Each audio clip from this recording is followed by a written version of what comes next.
നേപ്പാളിലെ ദുരന്തത്തിൽ 54 മലയാളികൾ അകപ്പെട്ട് കിടക്കുന്നു എന്ന വിവരമാണ് സംസ്ഥാന സർക്കാരിന് ലഭിച്ചിരിക്കുന്നത്. നോർക്ക റൂട്ട്സിൻ്റെ CEO രാജേഷ് മാധവനാണ് നമുക്കൊപ്പം ഉള്ളത്. ഈ 54 പേരും സേഫാണ് എന്ന് തന്നെയല്ലേ നമ്മൾ വിചാരിക്കുന്നത്? അതെ, പ്രാഥമികമായിട്ടുള്ള നമുക്ക് കിട്ടുന്ന വിവരങ്ങൾ വെച്ച് നമുക്ക് അത് ഒന്ന് നോക്കുന്ന സമയത്ത് നമുക്കൊരു ഇഷ്യൂ ഉള്ളതായിട്ട് ഫീൽ ചെയ്യുന്നില്ല. അപ്പോൾ ഈ കോൾസ് വന്നതിന് ശേഷം ഇന്ന് രാവിലെ 3 മണി വരെയുള്ള സമയത്തെ കോൾസാണ് നമ്മൾ മാനേജ് ചെയ്തിട്ടുള്ളത്.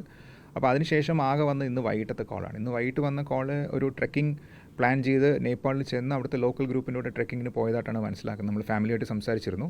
സോ അദ്ദേഹത്തിൻ്റെ ആ ഒരു ട്രെക്കിങ്ങിൻ്റെ ആ ഒരു ഡീറ്റെയിൽസ് പരിശോധിക്കുമ്പോൾ അതേ ഒരു സേഫ് ആയിട്ടുള്ള ലൊക്കേഷനിലാണെന്നാണ് നമ്മൾ മനസ്സിലാക്കുന്നത്. പിന്നെ കണക്ടിവിറ്റി ഇഷ്യൂ ഉള്ളത് കൊണ്ട് ഫാമിലിയെ കോൺടാക്ട് ചെയ്തുകൊണ്ടാണ് ആ ഡിസ്ട്രസ് കോൾ വന്നതെന്നാണ്. ഇങ്ങോട്ട് വന്ന കോള് നമുക്ക് തിരിച്ചു വിളിക്കാൻ പറ്റുന്നുണ്ടോ? അതെ, ആക്ച്വലി കോൾ നമുക്ക് വന്നിരിക്കുന്ന എല്ലാം നാട്ടിൽ നിന്നാണ്. ഫാമിലിയും ഫ്രണ്ട്സുമാണ് നമ്മൾ വിളിച്ചിരിക്കുന്നത്.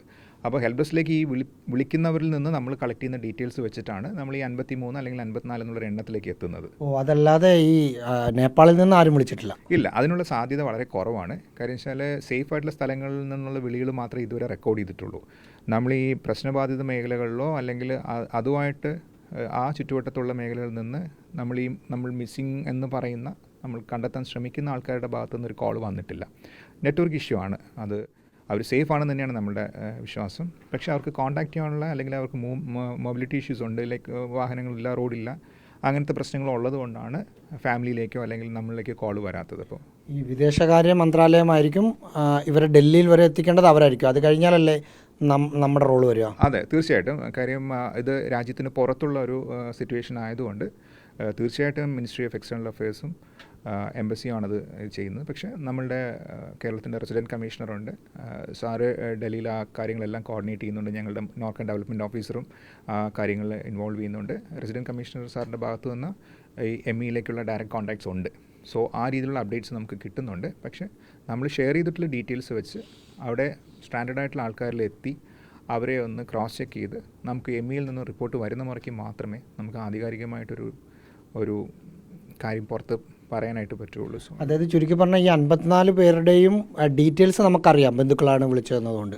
അതെ, ബന്ധുക്കളാണ് വിളിച്ചിട്ടുള്ളത്. പിന്നെ നമുക്ക് അതിനകത്ത് ഒരു ബുദ്ധിമുട്ടുള്ളത്, നമ്മളെല്ലാവരോടും ഒരു അഭ്യർത്ഥനയായിട്ട് തന്നെ എടുക്കാം. പലരും നമ്മളെ ഇങ്ങോട്ട് വിളിച്ച് ഈ 17 കോൾസ് നമുക്ക് വന്നു, നമ്മൾ ഈ ഗ്രൂപ്പുകളെയും ആൾക്കാരെ ഐഡൻറ്റിഫൈ ചെയ്തെങ്കിലും മൈന്യൂട്ട് ഡീറ്റെയിൽസിനും ഫർദർ ഡീറ്റെയിൽസിന് വേണ്ടിയിട്ട് വിളിക്കുമ്പോൾ ചില നമ്പേഴ്സെങ്കിലും വീണ്ടും റെസ്പോണ്ട് ചെയ്യുന്നില്ല, റിങ് ചെയ്യുന്നുണ്ട്, കോൾ എടുക്കുന്നില്ല അല്ലെങ്കിൽ തിരിച്ച് വിളിക്കുന്നില്ല, അങ്ങനെ ഒരു സാഹചര്യമുണ്ട്. പിന്നെ ഉള്ളത്, നമ്മളെ വിളിച്ച ആൾക്കാർ ചിലപ്പോൾ ഡയറക്റ്റ് ഫാമിലി മെമ്പേഴ്സ് അല്ലാത്തവരുണ്ട്. സോ അവരെ സംബന്ധിച്ച് നമ്മൾ ആവശ്യപ്പെടുന്ന ഡീറ്റെയിൽസ് റെഡിലി അവൈലബിൾ അല്ല. ആ കാര്യങ്ങളും കൂടെ ഫാമിലിയുടെ ഭാഗത്തുനിന്നൊരു സപ്പോർട്ട് കിട്ടുകയാണെങ്കിൽ കുറച്ചുകൂടി നമുക്ക് ക്രിയാത്മകമായിട്ട് ഈ കാര്യത്തിൽ ഇടപെടാൻ കഴിയും. സോ അതുകൊണ്ട് ഫാമിലി മെമ്പേഴ്സ് ആരെങ്കിലും ഹെൽപ്പ് ഡെസ്കിൽ ഓൾറെഡി കോൺടാക്ട് ചെയ്തിട്ടുണ്ടെങ്കിൽ വീണ്ടും കോൺടാക്ട് ചെയ്യണം. അവരുടെ ബന്ധുക്കളോ സുഹൃത്തുക്കളോ ഈ കൂട്ടത്തിലുണ്ടെങ്കിൽ അവരെ സംബന്ധിച്ചുള്ള പൂർണ്ണ വിവരങ്ങൾ, എത്രത്തോളം വിവരങ്ങൾ, മൈന്യൂട്ട് ഡീറ്റെയിൽസ്, ആധാർ നമ്പറോ പാസ്പോർട്ട് നമ്പർ, അവരുടെ date of birth, age, gender, ഇതുപോലുള്ള വിവരങ്ങൾ ഷെയർ ചെയ്യുകയാണെങ്കിൽ നമുക്ക് MEയുമായിട്ട് കണക്ട് ചെയ്ത് കുറച്ചുകൂടി എഫക്റ്റീവായിട്ട് ചെയ്യാൻ കഴിയും. അതായത് 54 പേര് ദുരന്തത്തിൽ അകപ്പെട്ട് കിടക്കുന്നു എന്നതാണ് സംസ്ഥാന സർക്കാരിനുള്ള വിവരം. പക്ഷേ അതിൽ പാനിക്കാവേണ്ട കാര്യമില്ല, എല്ലാവരും സേഫായിരിക്കും എന്നതാണ് നോർക്കയ്ക്കും സംസ്ഥാന സർക്കാരിനുമൊക്കെ കിട്ടുന്ന ഒരു വിവരം. അതനുസരിച്ച് വിദേശകാര്യ മന്ത്രാലയമാണ് അവരെ ഡൽഹി വരെ എത്തിക്കേണ്ടത്. അതിനുശേഷം രാജ്യത്ത് എവിടെയെങ്കിലും അവരെത്തിക്കഴിഞ്ഞാൽ അവരെ സംസ്ഥാനത്തേക്ക് വീട്ടുകളിലേക്ക് കൊണ്ടുവരുന്ന ഉത്തരവാദിത്തത്തിലേക്ക് നോർക്ക റൂട്ട്സ് കടക്കുകയും ചെയ്യും. ഇന്നലെ രാത്രി വരെയുള്ള കണക്കനുസരിച്ചാണ് 18 കോളാണ് വന്നത്. 54 പേര് ഇതിന് ഇടയിൽ പെട്ട് കിടക്കുന്നു എന്ന വിവരമാണ് ഇപ്പോൾ ഉള്ളത്. വീഡിയോ ജേർണലിസ്റ്റ് നന്ദുവിനൊപ്പം reporter Rahees Rasheed, in Reporter, Thiruvananthapuram.